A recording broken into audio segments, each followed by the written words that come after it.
HOA Karen parked a wedding Tyrell Jenkins in Marcus Boyd's driveway, so he blocked it with his boat. Welcome to Soulful Stories 4, where true neighborhood drama turns into unforgettable life lessons.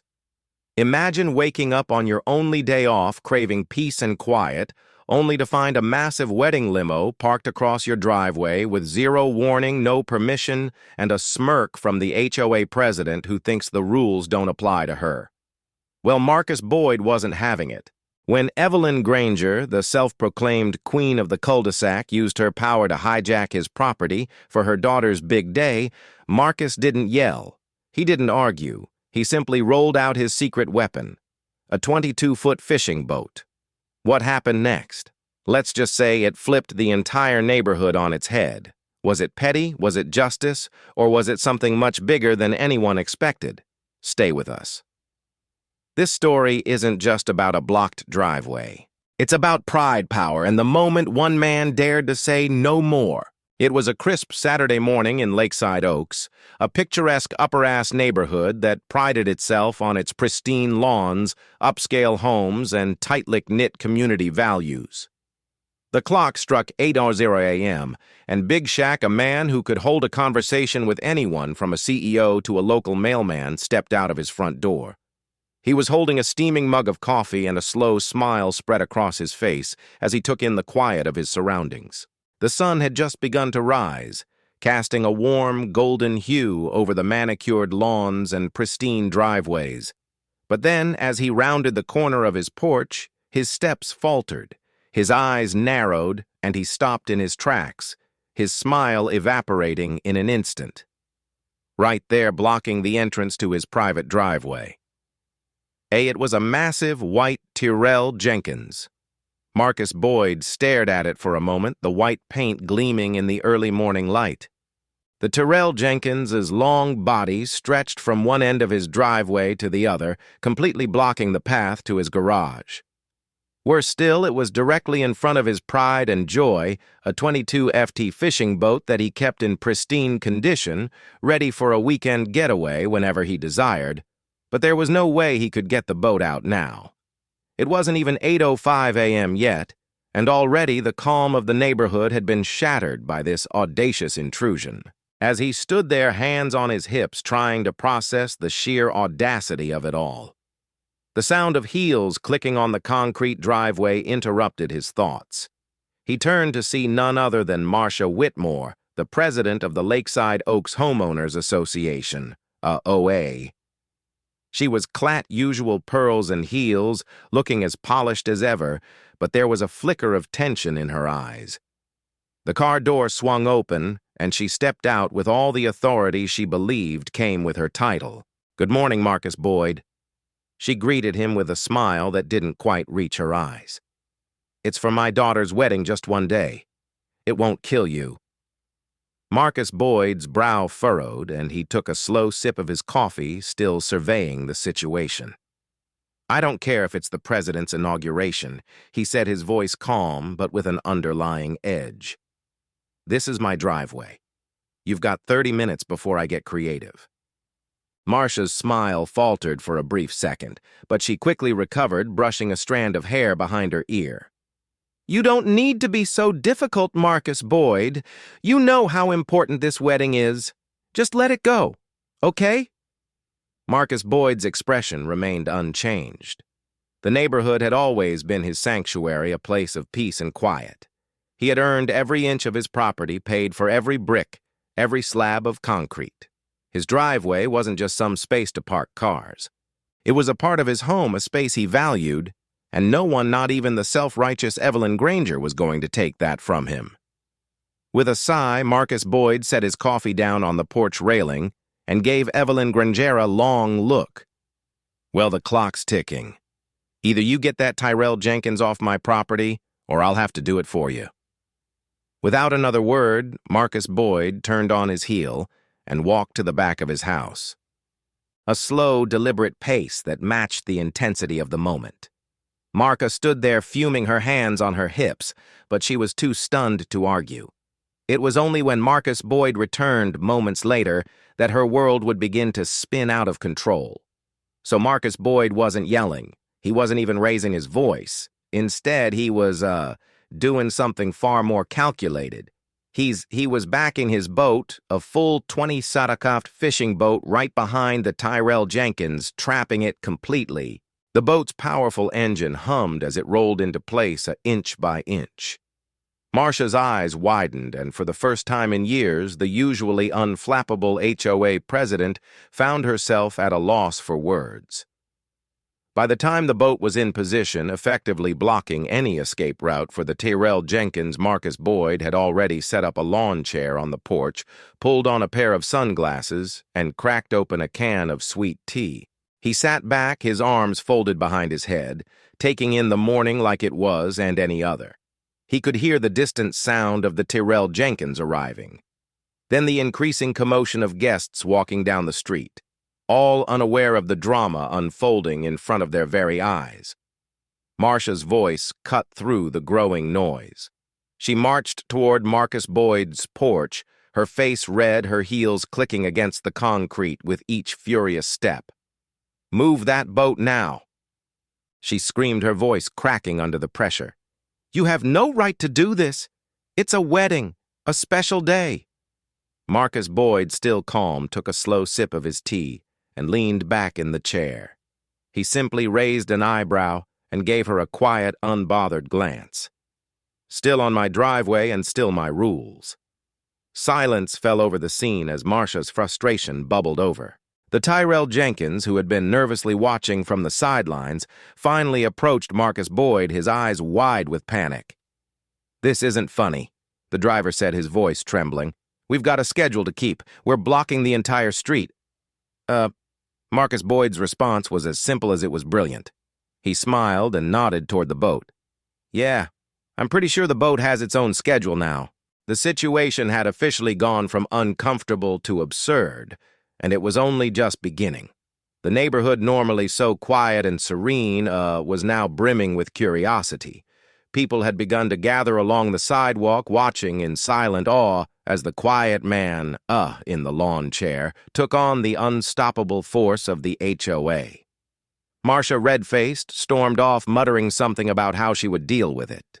But Marcus Boyd remained seated, his eyes hidden behind dark sunglasses, knowing full well this was only the beginning of a battle he was destined to win. Marcus Boyd had no intention of being unreasonable, but when it came to his driveway, his personal domain, he wasn't about to let anyone step on his toes, not even for a wedding. The sun had climbed higher in the sky, casting a warm glow over the neighborhood as more guests began arriving. The scene in front of Marcus Boyd's house had transformed from a quiet, upscale neighborhood to something resembling the set of a slapstick comedy. 0556. People were walking up and down the street, heads turning to stare at the boat blocking the Tyrell Jenkins Inn while whispers filled the air. She's decision to park his boat behind the Tyrell Jenkins had been deliberate. The 22-foot fishing boat wasn't just a hobby. It was his personal escape, his pride and joy. It was meant for fishing for lazy weekends on the water and for moments of peace. But today, it was his weapon of choice. He sat comfortably in the lawn chair, sipping his sweet tea and watching as the chaos unfolded. He could hear the distant chatter of guests, all oblivious to the fact that their perfect day had just hit a snag. Marcia Whitmore, the HOA president, had underestimated him. She thought that with a little pressure, with a wave of her hand, she could force him into compliance. But that was not the Marcus Boyd way. When Marcus Boyd set his mind to something, it was going to happen. The Tyrell Jenkins, looking like he might pass out from the stress, kept pacing back and forth beside the vehicle. His hands were shaking as he spoke on the phone, no doubt calling the company that had sent him on this job, trying to figure out how to get out of this mess. "You've got to get it out of here." Marcia snapped, her voice a mixture of anger and desperation. She was standing at the edge of the driveway, glaring at Marcus Boyd as if he had personally ruined her daughter's wedding day. "I told you it was only supposed to be for a few hours." "What kind of man does this? You're making a scene." Marcus Boyd didn't budge. He didn't even flinch. He took another sip of his tea, his eyes scanning the street as people stopped to stare. He knew this was a moment that would be remembered. Maybe not by the guests at the wedding, but definitely by the neighbors who were witnessing a showdown between a man who valued his boundaries and a woman who thought she could bend the rules.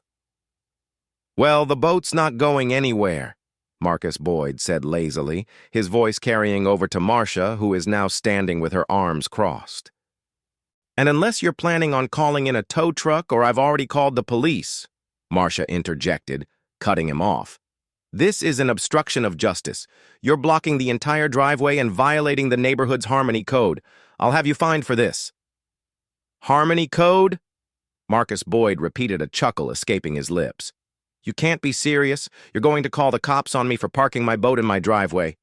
Sir, good luck with that." Sure enough, the flashing lights of a squad car appeared in the distance, and within moments, 2 officers pulled up to the scene. They stepped out of their vehicle, their faces unreadable as they surveyed the scene. Marcus Boyd stood up and walked toward them, his steps slow and deliberate. He wasn't worried. He had nothing to hide. "Morning, officers," Marcus Boyd said with a smile. "I'm sure you've been called out here for an important issue, huh?" The officers exchanged a glance, both of them silently appraising the situation. "What seems to be the problem here?" one of the officers asked, his voice calm but with an edge of authority. Marshall wasted no time. "This man is obstructing my daughter's wedding. He's blocking the driveway with his boat, and I demand that you do something about it." Marcus Boyd, who was standing beside the officers, now reached into his pocket and pulled out his property deed. He handed it to the officer without a word. The officer took the deed, scanned it quickly, and then turned to Marcia. "Ma'am, this is private property." It's not your driveway to commandeer for your personal event." "What?" Marcia spluttered. "But we have rules, HOA rules. He's violating them. You have to do something." The officer shrugged, clearly unfazed. "The HOA rules don't supersede property rights. You can't park in someone else's driveway without permission. You're in the wrong here, ma'am." Marcus Boyd, always the cool customer, shot Marcia a wink. "Still want to get married here." The bride, who had been standing off to the side with her bridesmaids, overheard Marcus Boyd's words and walked over to the group, her heels clicking sharply on the pavement. She had clearly been filled in by her mother on what was happening. But now, as she took in the situation firsthand, her face contorted with frustration. "You didn't even ask him if it was okay to park here, Mom?" she asked, her voice tinged with disbelief. "I didn't have to," Marcia snapped, her face turning red. "This is a neighborhood event. We have rules." Marcus Boyd raised an eyebrow. "This ain't Harmony Street, it's my house, and if I say no, it's no." The tension in the air thickened, and for a moment it seemed like the whole neighborhood was holding its breath. Marcia's eyes burned with fury, but the officers remained unmoved, glancing at each other and then back at her. "I'm afraid there's nothing we can do here, ma'am," one of the officers said. "If he doesn't want you using his driveway, you're out of luck." Marcus Boyd grinned, satisfied with the outcome. But Marca wasn't done yet. Her gaze lingered on the officers, then back to Marcus Boyd. "This isn't over. I'll file a complaint. You'll see." Marcus Boyd's smile didn't waver. "Go ahead. I'm not worried." As the officers turned to leave, one of them turned back to Marcus Boyd. "You have a good day, sir, and, good luck with the boat." He gave a subtle wink, which Marcus Boyd returned. Once the officers were gone, the guests slowly began to filter back to their vehicles. The wedding, once filled with excitement, had been reduced to an awkward, uncomfortable affair. The Tyrell Jenkins was pacing in circles, still unsure of how to resolve the situation. Marcus Boyd, feeling no rush, leaned back in his lawn chair, took another sip of sweet tea, and surveyed the chaos he had just created. His boat was still blocking the driveway, and his message had been delivered loud and clear. The rest of the neighborhood was witnessing an early glimpse of what was about to unfold. No one could ever accuse Marcus Boyd of not defending his turf. The sun had climbed higher, casting its warm rays over the neatly trimmed lawns and picket fences of Lakeside Oaks. The quiet neighborhood that once boasted peaceful serenity was now buzzing with attention so thick you could almost feel it in the air. The scene outside Marcus Boyd's house had settled into a strange, almost comical standoff. The boat was still blocking the driveway. Marcia Whitmore, the HOA president, was furious, and Marcus Boyd Wells Shaw was just sitting back in his lawn chair, cool as ever. But despite the absurdity of the situation, it wasn't long before the chaos escalated further, as if the universe itself was waiting for the right moment to drop the hammer. The bride, looking nothing short of a furious storm cloud, arrived with her bridal party. Her heels clicked sharply against the pavement as she stormed towards Marcus Boyd's front porch, her face a mask of disbelief and anger. "You didn't even ask him, Mom." The bride, who Shaw later learned was named Chloe Granger, snapped at Marcia. The disdain was evident in her voice. "You just took it upon yourself to park a Tyrell Jenkins in someone else's driveway without asking. Are you serious?" Marca, who had been trying to regain some semblance of control, turned sharply to Chloe Granger. Her hands were trembling, but she wasn't about to let anyone see her break. The HOA president had long prided herself on being in charge. A woman who could bend rules and break the spirit of others without a second thought. But now her own daughter was questioning her, and for the first time that morning she didn't know how to respond. "It's for the wedding!" Marcia snapped, her voice tight with frustration. "This isn't the time for this nonsense, Chloe Granger. We've got a timeline, a schedule to follow." "Then maybe you should have followed the rules and asked for permission."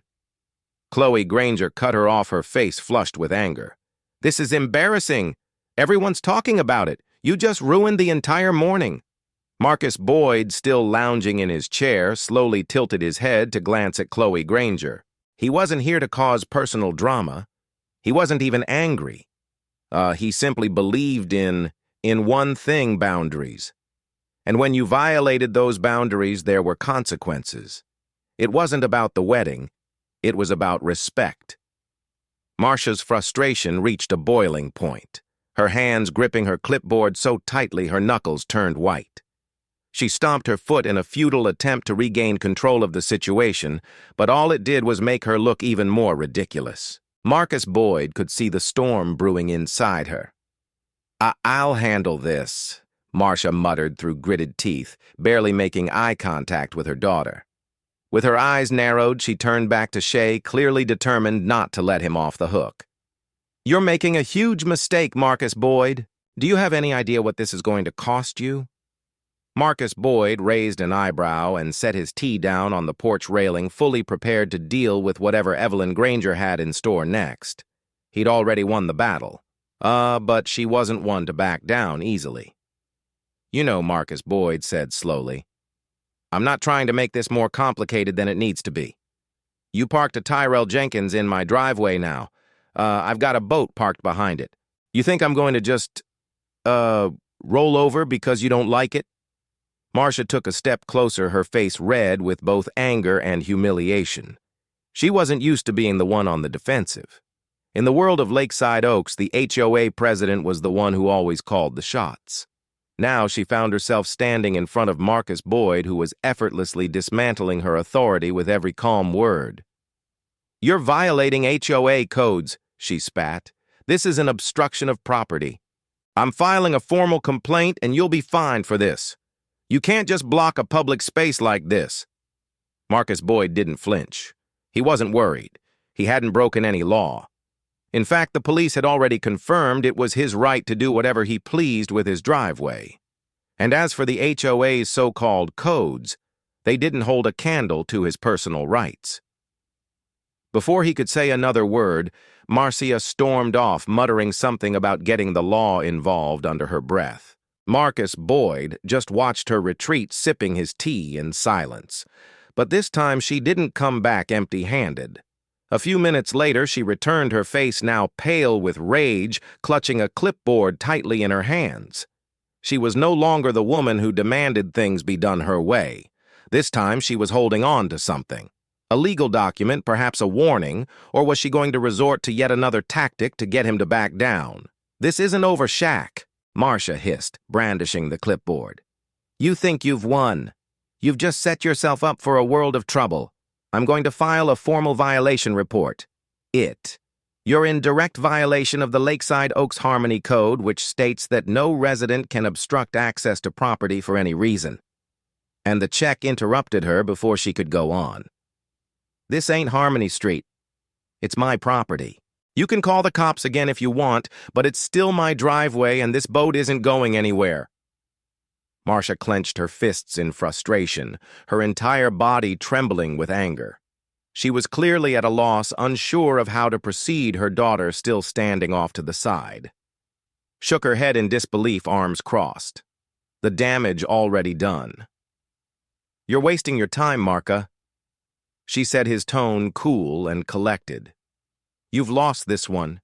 You've made your bed, as is now lie in it." The seconds ticked by in silence. Marcia's breath was shallow, her face turning a deeper shade of red as she seethed with fury, but there was nothing she could do. Marcus Boyd sat back down, his grin widening as he leaned back into his lawn chair, the afternoon sun warming his face.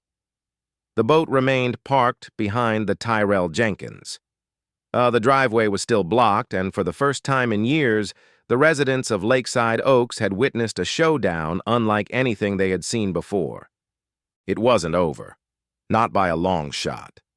But Marcus Boyd was ready. He wasn't going to let Evelyn Granger or anyone else get away with messing with his boundaries. The battle had just begun, and in his mind, the outcome was already decided.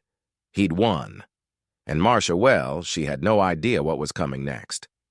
By now, the scene outside Marcus Boyd's house had turned into something of a spectacle. Word had spread throughout the neighborhood, and curious onlookers had begun to gather along the street. What had started as a simple wedding, Tyrell Jenkins' parking incident, had now become a full-blown neighborhood drama. As more residents arrived to witness the chaos, Marcus Boyd stayed seated in his lawn chair, sipping his sweet tea like he was watching a slow-motion train wreck. Marcia, not one to take defeat lightly, was pacing back and forth on the driveway, her heels clicking with every frantic step she took. Marcus Boyd had already seen the signs. She was plotting her next move. Her face was flushed, her hands were clenched into fists, and she was muttering under her breath as if she were trying to summon the strength of 1,000 HOA bylaws to crush him. But Marcus Boyd wasn't worried. He knew that she was getting desperate, and that meant she was losing control. When someone like Marcia Whitmore started to lose their grip, it was only a matter of time before they did something reckless. And Marcia, for all her experience as the HOA president, was about to do exactly that. Sure enough, a few minutes later, she disappeared into her house, returning with her phone in hand. Marcus Boyd watched her through his sunglasses as she made a call, her face set in a hard line. He could only imagine who she was talking to. The police probably, or maybe the HOA board. Either way, he knew that whatever move she was planning would be her last. Not long after the sound of sirens broke through the morning air, 2 squad cars turned the corner and pulled into the driveway. Marcus Boyd stood up slowly, setting his sweet tea down on the porch and brushing a speck of dust off his shirt. He wasn't in the least bit nervous. If anything, the arrival of the police just meant that the situation was about to get even more entertaining. 2 officers stepped out of their cars, one of them looking to be in his mid-30s, the other older, probably in his late 40s. Both had the look of men who had dealt with their fair share of neighborhood disputes. They exchanged a quick glance before walking toward Marcia, who was already pointing a finger in Marcus Boyd's direction. "This is an emergency," Marcia exclaimed, her voice rising with frustration. "This man is obstructing my driveway with his boat blocking the wedding Tyrell Jenkins. He's clearly in violation of HOA codes, and I demand that you do something about it." Marcus Boyd stood there, his arms crossed, watching the exchange with a bemused smile. He could hear Marcia's words, but he wasn't about to let her push him around anymore. He had made his stand, and now it was time to let the law deal with it. One of the officers, the younger one, took a step forward, his voice calm and professional. "Ma'am, we'll need you to step back for a moment and explain what's going on. We need to hear from both parties." Marca didn't take too kindly to being told what to do, but she reluctantly stepped aside, her gaze never leaving Marcus Boyd.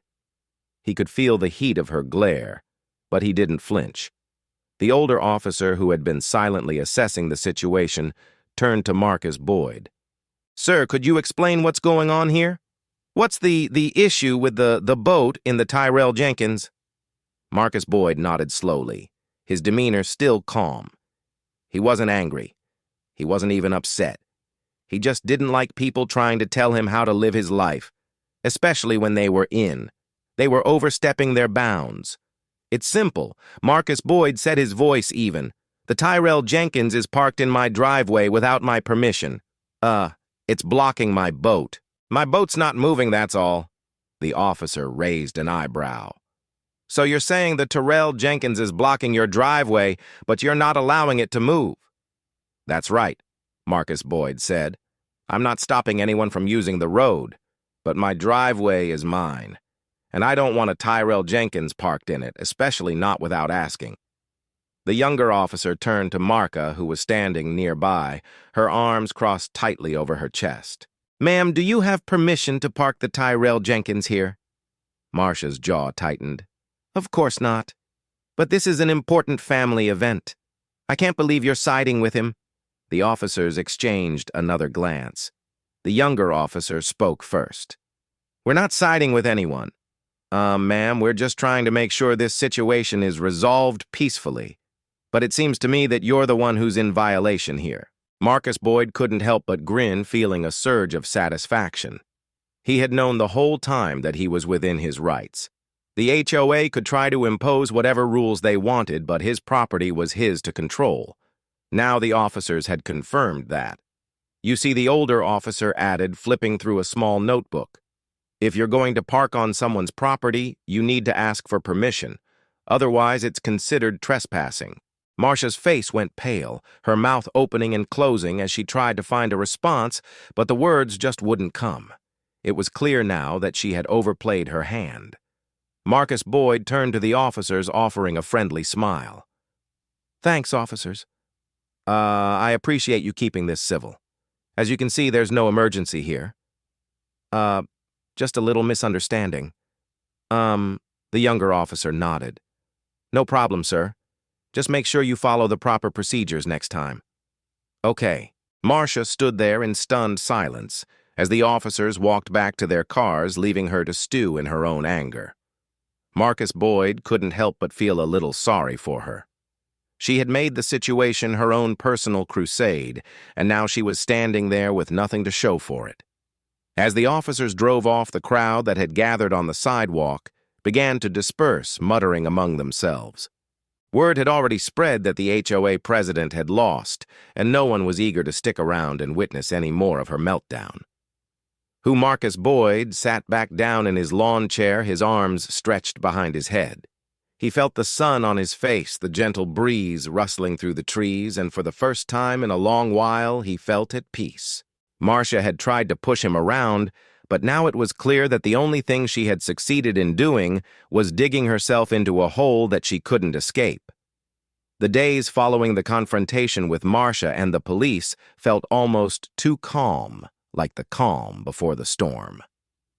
Marcus Boyd's decision to block the Tyrell Jenkins with his boat had ignited a chain of events that neither he nor Evelyn Granger could control. For the most part, the neighborhood had settled back into its usual rhythm, with only a few whispered conversations among the residents about the epic showdown that had played out on Shaw's driveway. But Marca wasn't one to simply walk away with her tail between her legs. No, the HOA president wasn't about to let one of her own subjects get the best of her. She had lost the battle, but she was determined to win the war. A few days after the police had left, Marcus Boyd received a letter in the mail. The envelope was thick, the kind you'd expect to contain legal papers, and it had that unmistakable return address in from the Lakeside Oaks. HOA. Marcus Boyd sat down at his kitchen table, the quiet hum of the neighborhood in the background, and opened the letter. His eyes scanned the page, a small grin forming on his lips as he read through Marcia's formal complaint. "Dear Mr. O'Neill," the letter began, "it has come to our attention that you have intentionally obstructed the public access to your driveway, thereby disturbing the peace and harmony of the Lakeside Oaks community. Your actions have violated multiple HOA codes, including but not limited to the following. Marcus Boyd let out a low whistle as he read on. According to Marcia's complaint, he had committed multiple offenses, including a disturbing the neighborhood peace. Apparently, his decision to block the driveway had created a scene, causing a major disruption to the neighborhood's serenity, obstructing emergency access. Marcia claimed that in the event of an emergency, his boat would have made it impossible for emergency vehicles to reach the homes on his street harboring an offensive watercraft. Yes.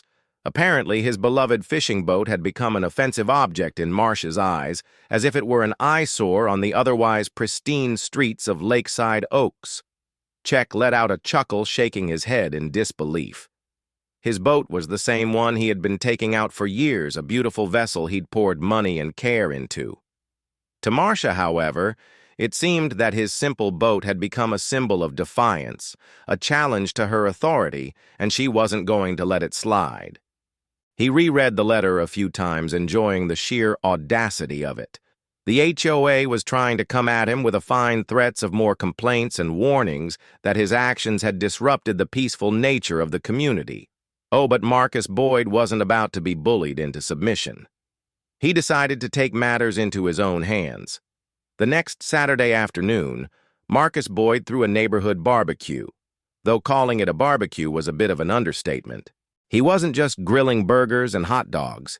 He was putting on a show. He invited everyone in the neighborhood, posting signs with big, bold letters, inviting the residents of Lakeside Oaks to come and hear the latest HOA updates. As the smell of sizzling meat wafted through the air, neighbors began to trickle into Shaq's backyard, curious about the gathering. There was a mix of regulars, people who always showed up at Marcus Boyd's barbecues, and a few who frankly had never been to one before.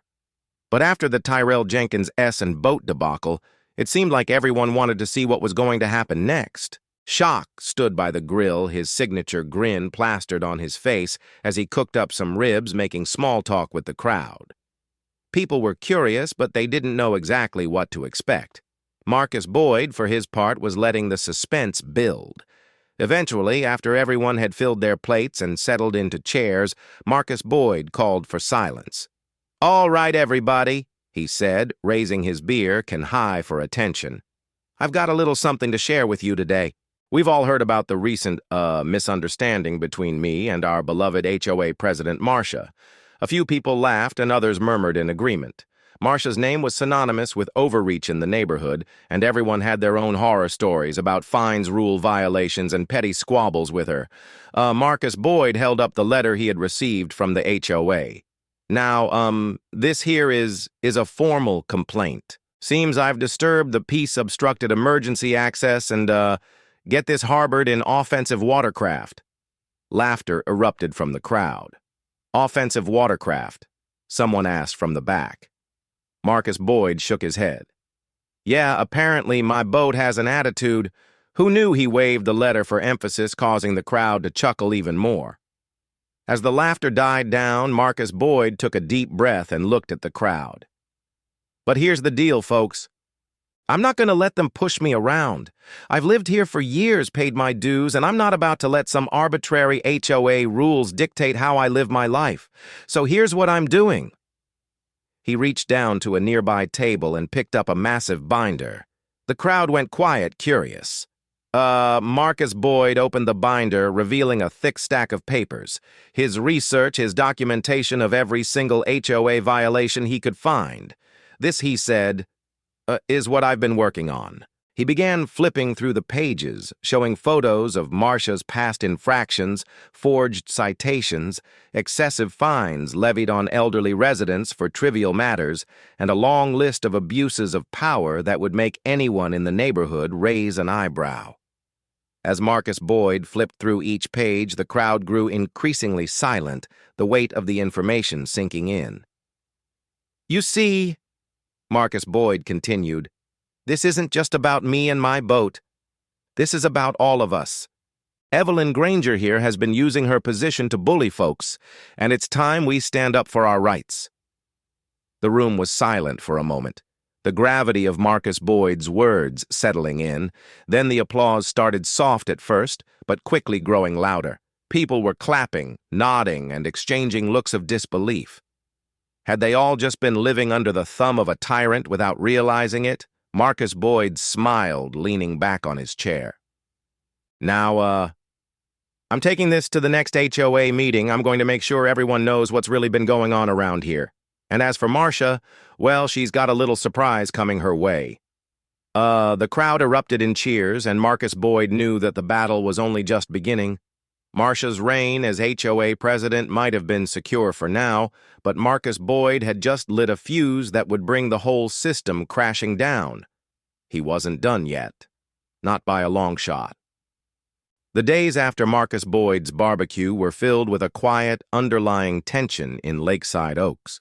Marcia Whitmore's iron grip on the HOA had been shaken, and the neighborhood had begun to whisper. As Marcus Boyd had promised, he was not going to let this matter slide. He had laid out his cards and made his stance clear. But now the real work began. He wasn't going to just play by the rules. He was going to change the game entirely. Marcia, still furious over Marcus Boyd's public exposure of her abuse of power, was no doubt preparing for retaliation.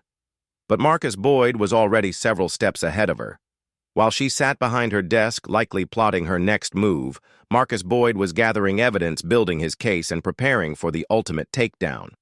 Marcus Boyd had made it a point to start documenting everything. He wasn't just relying on memory or secondhand reports. He was going full-on investigative mode. Over the next few weeks, he meticulously collected records, filed complaints, and interviewed neighbors.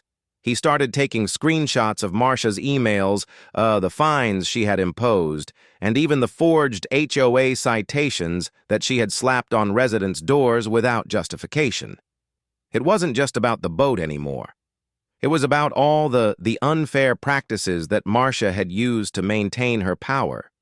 Marcus Boyd was going to expose it all, and he wasn't going to let anyone stand in his way. He was turning the tables, and Marcia had no idea what was coming. He spent his evenings compiling everything into a neat, well-organized dossier. There were dozens of pages photos of Marcia's harassment records of false fines and notes on the multiple occasions where she had personally targeted elderly residents. Marcus Boyd had spoken to Walter Price, the 82-year-old neighbor who had been fined for having a mailbox that wasn't properly aligned. He'd spoken to Gloria Benson, the widow, who had been charged for keeping her garden too wild, despite the fact that it had been her late husband's pride and joy. Marcus Boyd even found records showing that Marcia had been attempting to forge citations in order to collect fines that weren't even legitimate. Her abuse of power had gone unchecked for too long, and now Marcus Boyd was going to make sure it didn't go unnoticed anymore. He printed out the 40-page document, organized it with dividers, and added detailed notes to each section. He wasn't just creating a report. He was building a case that would expose Evelyn Granger for what she truly was, a power-hungry tyrant hiding behind the mask of a community leader. When the day of the next HOA meeting arrived, Shaw felt a sense of calm. He had spent weeks preparing gathering evidence and planning every detail of his presentation. Evelyn Granger might have been the one with the title, but Marcus Boyd was about to show her who was really in charge. The meeting was held in the Lakeside Oaks Community Center, a well-lit, sterile room that often smelled faintly of stale coffee and old carpet. Marcus Boyd walked in with a bag slung over his shoulder, his eyes scanning the room. The usual crowd was there, an assortment of neighborhood elders, stay-at-home moms, and the occasional distracted husband trying to make it through another HOA meeting without falling asleep. But today, the atmosphere was different. The tension was palpable. Everyone knew something was going to go down. Marcus Boyd made his way to the front of the room where the HOA board was already seated. At the head of the table, as usual, was Marcia, her hair perfectly styled and her pearls gleaming under the fluorescent lights. She shot a glare as he approached, her jaw tightening, but she didn't say anything.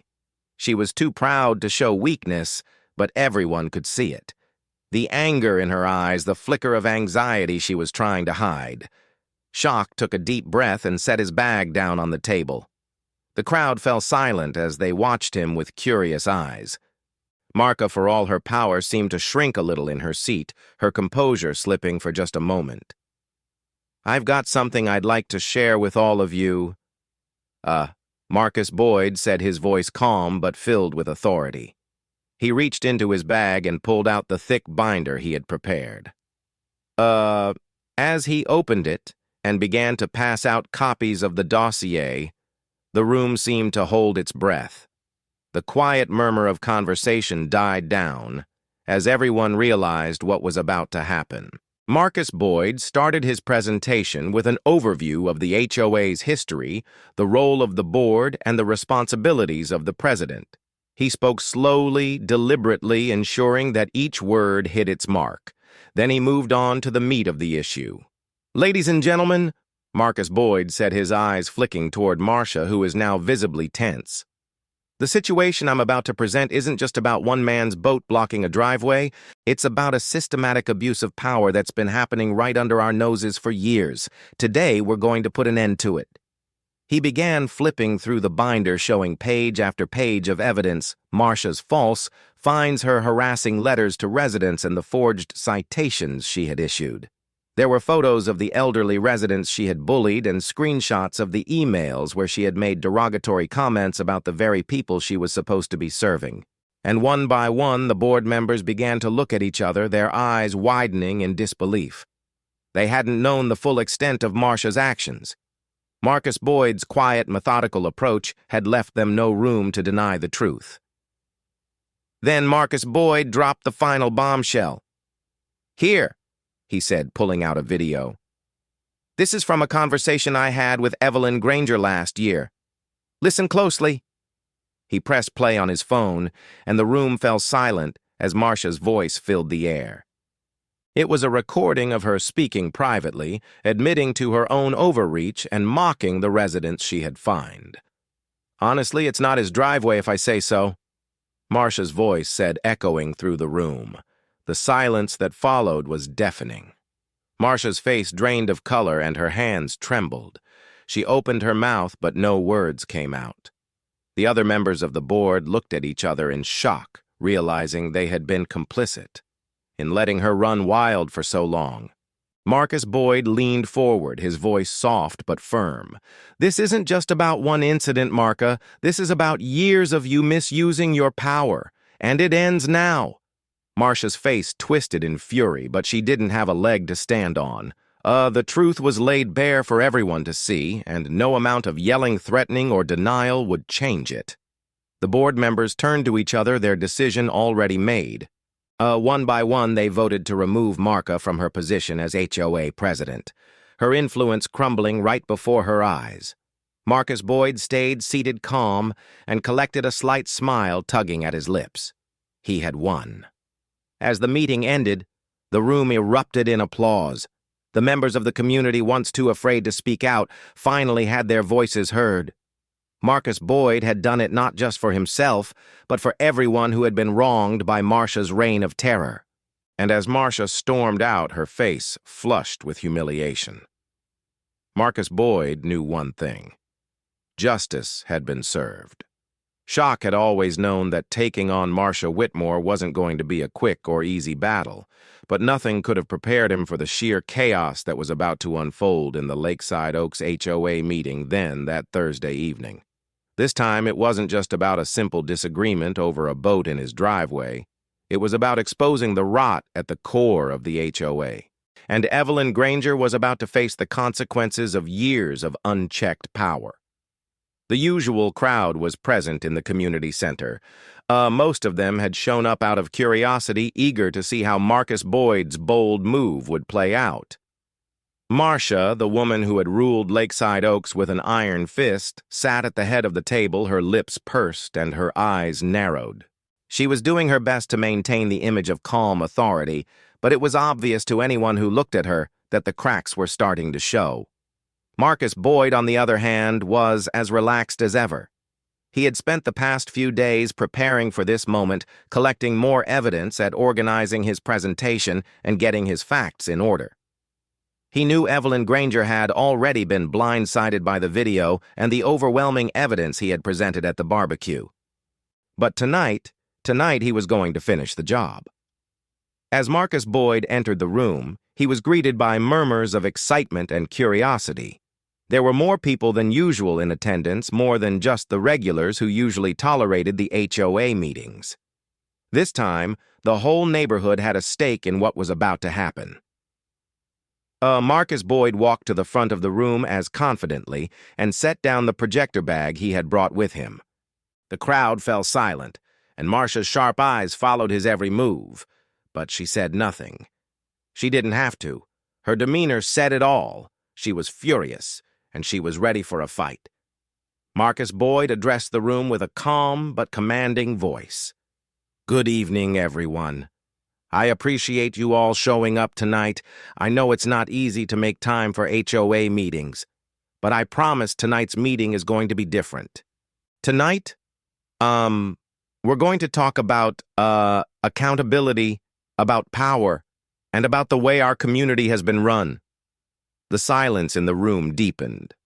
Marcus Boyd paused for a moment, letting his words settle before continuing. "You all know who I'm talking about. I'm talking about Marcia Whitmore, our beloved HOA president, the woman who's made a career out of pushing us around, controlling our lives, and punishing anyone who doesn't follow her rules. I'm not here to settle scores. I'm here to expose the truth." He looked directly at Evelyn Granger as he spoke, his gaze unwavering. Her eyes flickered with rage, but she still didn't say a word. She was trying to hold her composure, but everyone in the room could see that she was on the edge. Marcus Boyd clicked a button on the projector and the screen flickered to life. A new presentation appeared, one that was about to turn the entire room upside down. The first slide displayed the title Marcia Whitmore's HOA Mismanagement, a record of abuse and corruption. The room was still silent, but there was a palpable sense of tension as the neighbors leaned forward, intrigued by what Marcus Boyd had to say. Marcia's knuckles were white as she gripped the edges of the table, her face turning crimson. Marcus Boyd began flipping through the slides. He started with the basics, the fines that had been levied without cause, the neighbors who had been unjustly targeted, the bogus citations, and the relentless enforcement of rules that were often nothing more than personal vendettas. Each slide showed detailed records of Marcia's misdeeds, photos of fines that had been imposed for ridiculous reasons, copies of threatening letters sent to elderly residents, and even emails from Evelyn Granger herself that confirmed her blatant 4052 disregard for the community's well-being. But Marcus Boyd didn't stop there. He played the video again, the one where Evelyn Granger had openly admitted that she could control the community by simply issuing fines and demanding compliance. The sound of her voice filled the room, and the silence that followed was deafening. Honestly," Marcia's voice echoed from the speakers, "it's not his driveway if I say so." Marcus Boyd clicked the remote, and the video paused. Marcia's face was an image of horror now. She opened her mouth as if to say something, but nothing came out. And the room was dead silent. It was as if the air itself had thickened, and everyone was waiting for her to react. Marcus Boyd turned to the crowd. And now, I know some of you might have heard rumors. Some of you might think this is just one person's complaint, but this," he gestured to the screen, "is the truth. This is the kind of leadership we've had to deal with for years. A leadership that uses fear and manipulation to control us, a leadership that has made our community a place of stress instead of peace." He turned back to Marcia, his voice lowering slightly. "You were supposed to be our representative, Marca, but instead, you've become a bully, you've become a tyrant, and I'm not going to stand for it anymore." Marcia's face was a mask of fury now, her lips trembling with rage. "You have no right," she began, her voice rising. But Marcus Boyd cut her off, raising his hand. "I have every right," he said calmly. "I have the right to stand up for my neighbors. I have the right to stand up for what's right. And most importantly, I have the right to expose corruption no matter where it comes from." The board members exchanged glances, clearly uncomfortable. Some were shifting in their seats. Others were trying to avoid looking directly at Marcia. Marcus Boyd could see the change in the room. They weren't siding with Evelyn Granger anymore. She had lost their support, and she knew it. "This is the moment of truth," Marcus Boyd continued. "We have a choice here. We can keep letting one person control this community with lies and intimidation, or we can stand together and make Lakeside Oaks the neighborhood. It's supposed to be a place of fairness, a place of community, a place where every resident matters." Marcus Boyd paused for a moment, letting the weight of his words hang in the air. Then he turned to the board members. "I'm asking you right now to vote for change. I'm asking you to remove Evelyn Granger as HSA president. She's no longer fit to lead. And the truth is, she never was." The room went quiet again. Marcia's face was red with anger, but there was nothing she could do. The evidence was overwhelming, and the board members were no longer on her side. It was clear that the majority of the room agreed with Marcus Boyd. There was no turning back now. The vote was called. One by one, the board members cast their ballots, and one by one they voted to remove Marcia from her position as HOA president. There was no debate. 43-57. There were no more excuses. The decision was final. Marcia stood up her chair, scraping loudly against the floor. She shot a look of pure venom at Shagger, but she didn't speak. She turned and stormed out of the room, her heels clicking loudly in the silence that followed. The room erupted in applause. The crowd, which had been holding its breath for the entire meeting, finally exhaled. The tyranny of Evelyn Granger had ended, and Marcus Boyd, the man who had stood up against her, had led the charge for a new beginning. Marcus Boyd stood there, a small smile playing at the corner of his lips. He hadn't just won this battle, he had changed the course of the community. And for the first time in years, Lakeside Oaks was a place where everyone's voice could be heard. The aftermath of the HOA meeting was like the calm after a storm, except this storm had torn through the core of Lakeside Oaks, leaving behind a community that was stronger, more united, and finally free from the iron grip of one woman's unchecked power. Marcus Boyd had done what many had dreamed of doing for years. He had taken down Evelyn Granger, and with that, he had done something even more profound. He had restored fairness, integrity, and peace to the neighborhood. As the days passed, the buzz around Lakeside Oaks only grew. People were still talking about the meeting. They were still processing what had happened. It wasn't just the removal of Evelyn Granger that had them riled up. It was the way Marcus Boyd had done it. His calm, collected manner, the way he had exposed the truth without losing his cool, without even breaking a sweat, had made him a local hero. And Marcia, she was the villain everyone had grown to despise, and her fall from power was both swift and spectacular.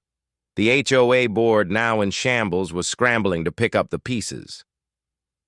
Without Evelyn Granger at the helm, they were left with a void of leadership. But it wasn't just the board that felt the weight of her departure. It was the entire community. Marcia's presence had loomed large over Lakeside Oaks for far too long, and now that she was gone, everyone felt like they could breathe again. For Marcus Boyd, the victory was sweet, but it wasn't the end. He wasn't the type of person to sit back and gloat for long. He had done what he set out to do, but now he had to make sure that the changes stuck. The HOA was still in need of leadership, and while it was clear that Marcia's reign had come to an end, the future of Lakeside Oaks was still uncertain. Could the neighborhood rebuild itself into the place it was meant to be? Could it finally function as a true community where everyone had a voice and no one was above the law for a while?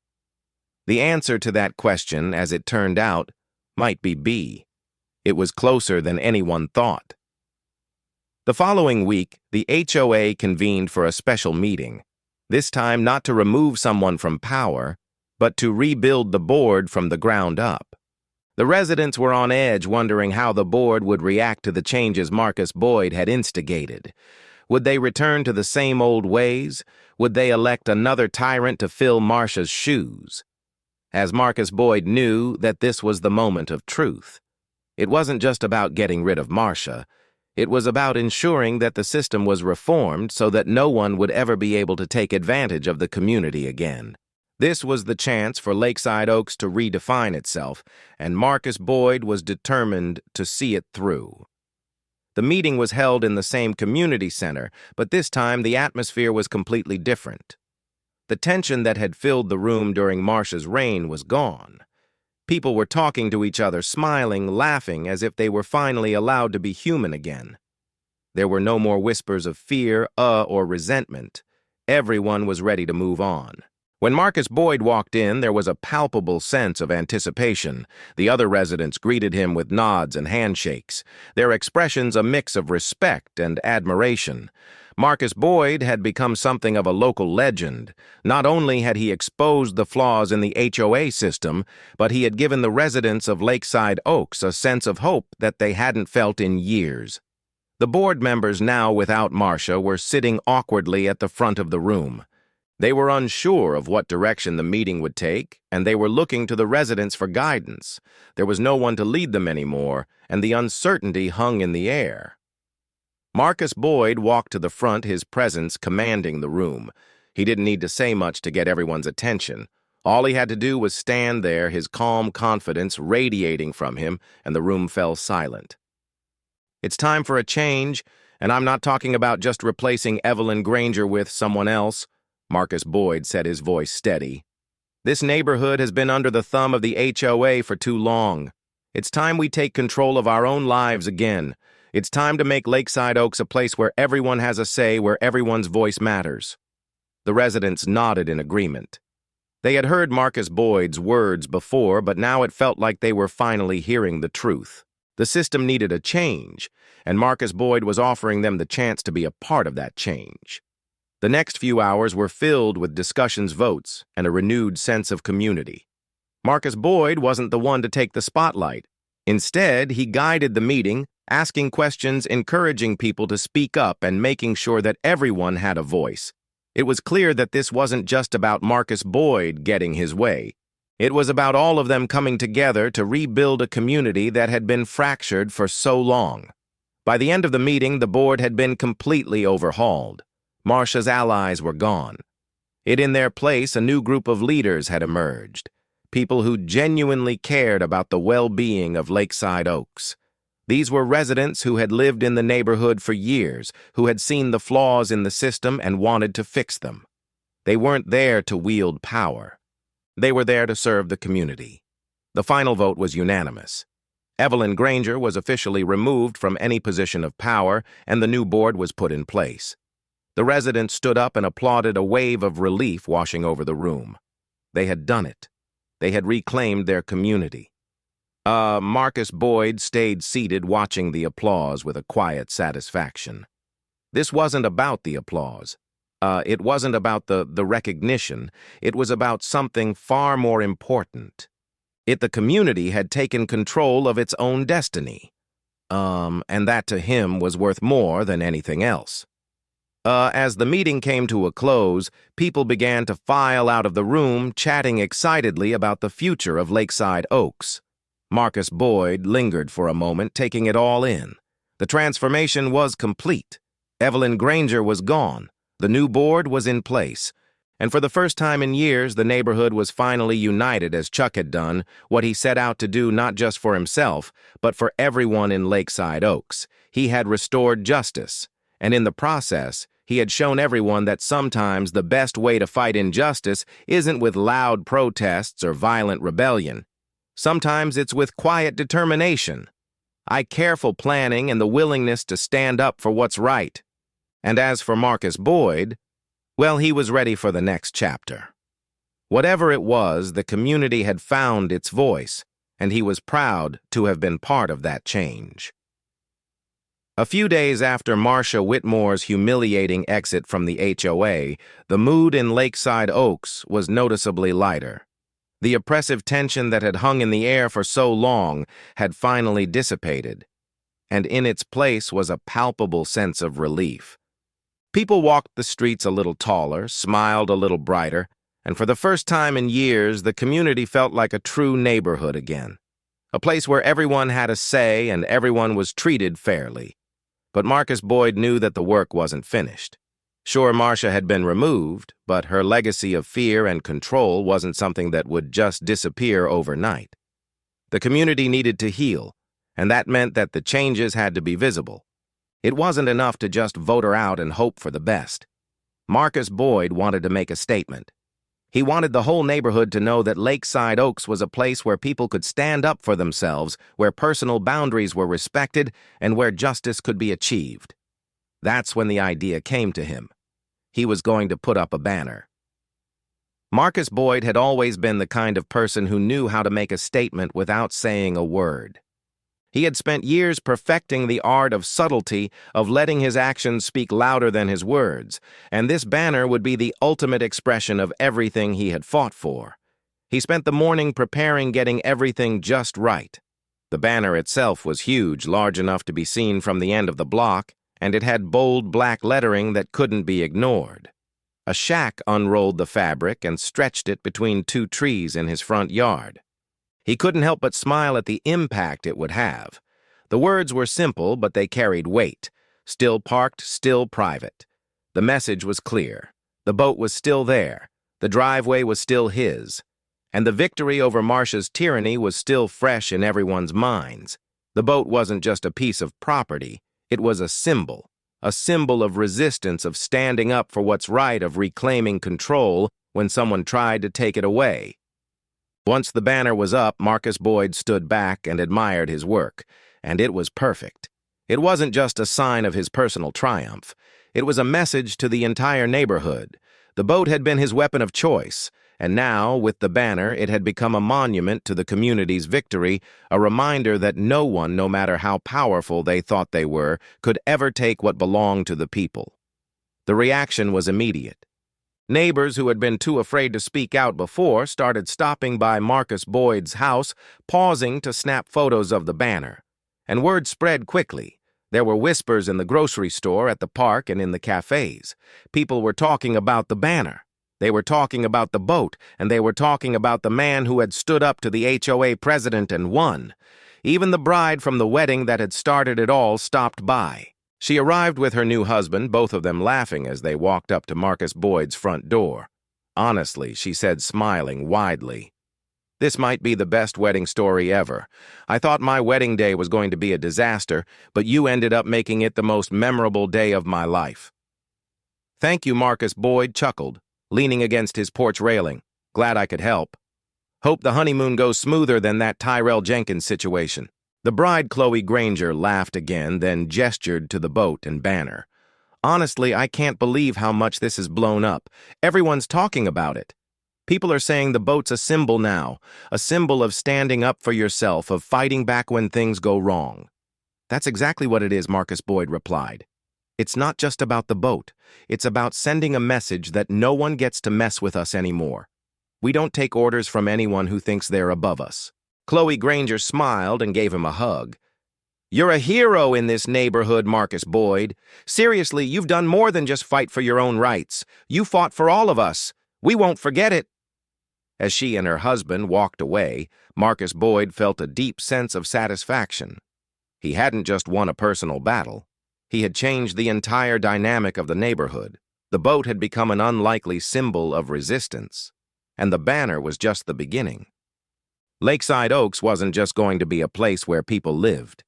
It was going to be a place where people thrived, where they felt empowered to stand up for themselves no matter who tried to push them down. And as for the next few days, the banner became something of a tourist attraction. Neighbors took their families to see it, and even strangers driving through the area stopped to take pictures.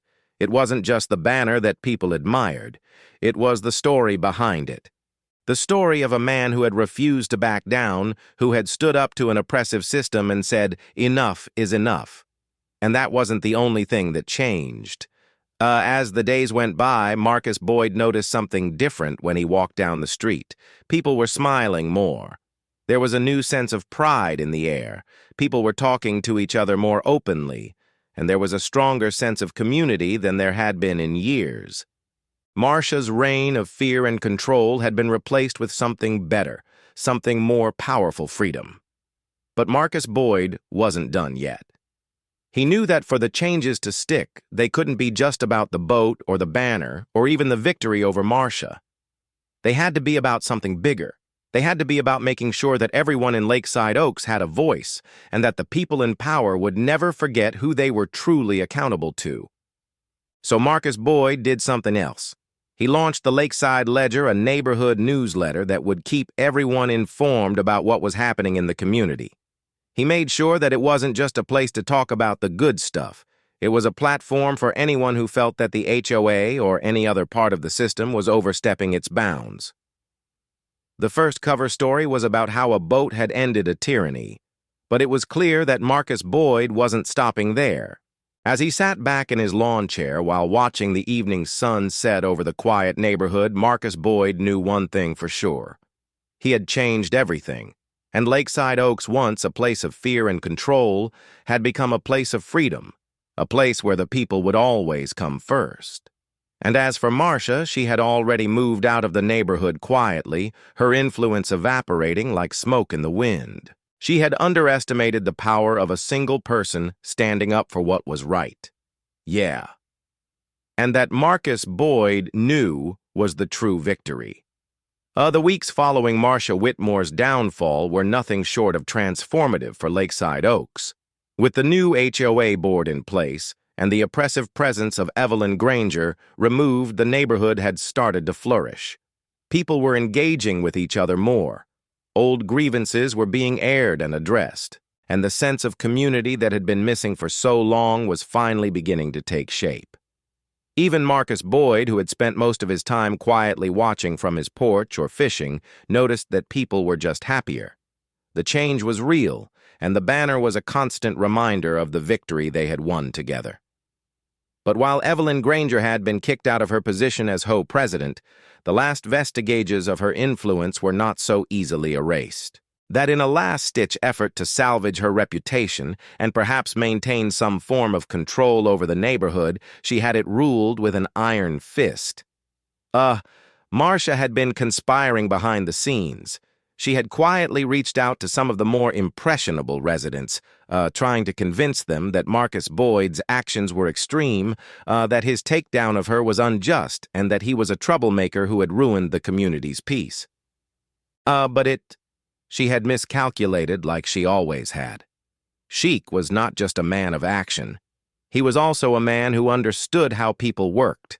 He knew that once someone like Martian had been stripped of their power, their attempts at regaining control were bound to fail.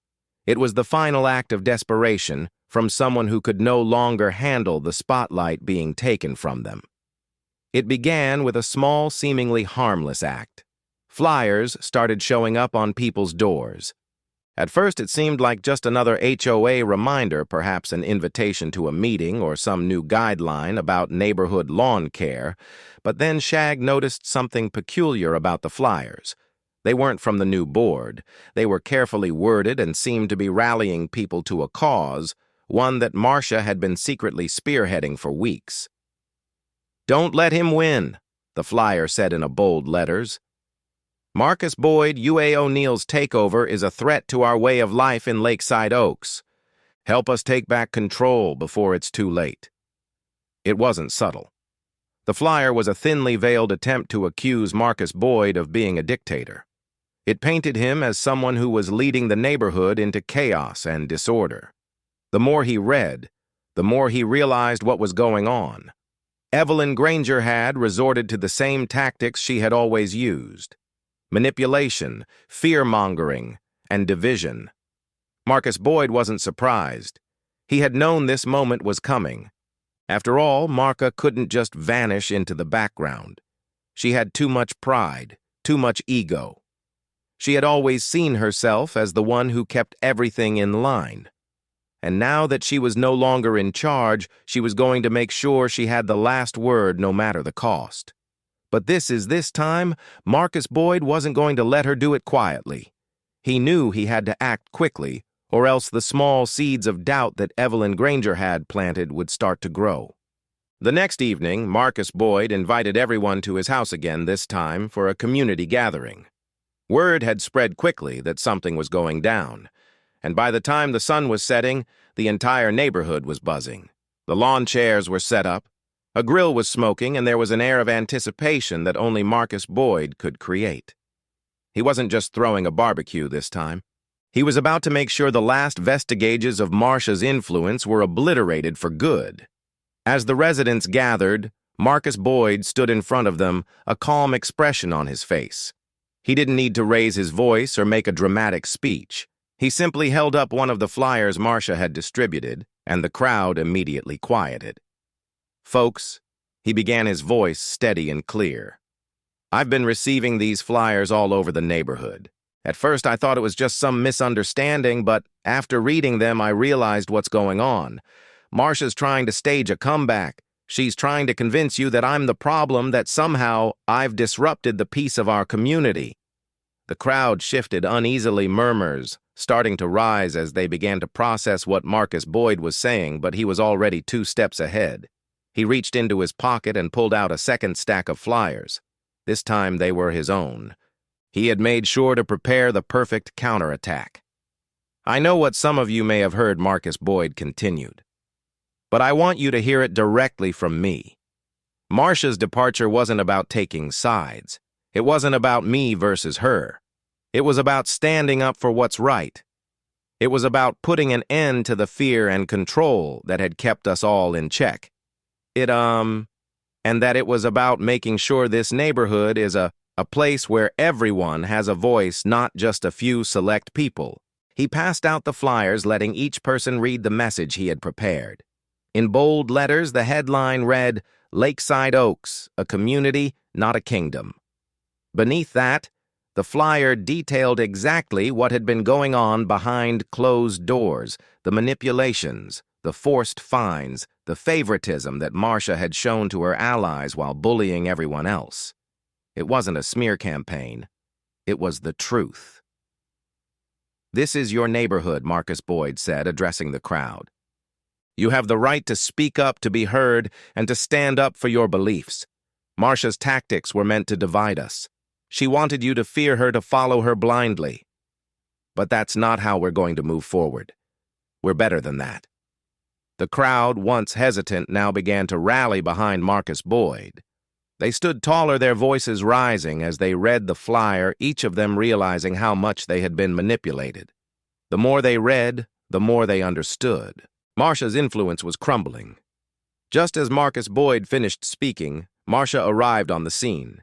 She had clearly come to witness what was going on, probably hoping to catch Marcus Boyd in the act of misleading the neighborhood. But when she saw the crowd standing together reading the flyers, her face fell. She had underestimated just how far Marcus Boyd's influence had stretched. "You think you've won, Marcus Boyd?" Marcia sneered, trying to hold on to her dignity. "You've only made things worse." Marcus Boyd looked at her calmly. No, Marca. I'm not the one who's made things worse. You did that on your own. The only thing I've done is show people the truth." The moment hung in the air, and for the first time the crowd saw Marca for what she truly was. A woman clinging to the remnants of power she no longer had. A relic of a past they were ready to leave behind. Marcia's response was weak, her voice faltering as she tried to gather her composure. "You won't stop me. I'll make sure of it." But Marcus Boyd simply smiled. "You already have, Marcia. You've made it clear that we're better off without you." With that, Evelyn Granger turned and stormed off, her final attempt at spinning the narrative falling flat. Marcus Boyd's victory was complete. The community had stood united, and the last of Marcia's influence had evaporated. As the night went on, the laughter and chatter returned. The neighborhood once again felt whole. People were sharing stories, swapping jokes, and genuinely enjoying each other's company. The banner was still up, fluttering in the wind, reminding everyone of what they had accomplished. And as Marcus Boyd stood there watching the community come back to life, he knew one thing for sure. In the end, this story wasn't really about a wedding limo, a boat, or even a blocked driveway. It was about boundaries. About how far people will go when they think no one will stop them, and how powerful it is when someone finally does. Marcus Boyd didn't fight with fists or fury. He made a quiet, brilliant stand, and in doing so, reminded his neighbors that respect isn't given by title. It's earned through decency. And maybe that's the real lesson here. Sometimes doing the right thing means being the only one willing to say, "This is mine," and you don't get to take it. But what do you think? Was Marcus petty or poetic? Did Evelyn deserve the embarrassment, or did the boat go too far? We want to hear from you. Drop your thoughts in the comments, don't hold back. Let's talk about power pride and what real community should look like. And if you found yourself cheering or gasping along the way, make sure to subscribe, and hit the bell icon so you don't miss the next unforgettable tale right here on Soulful Stories of 4, where every story comes with a heartbeat.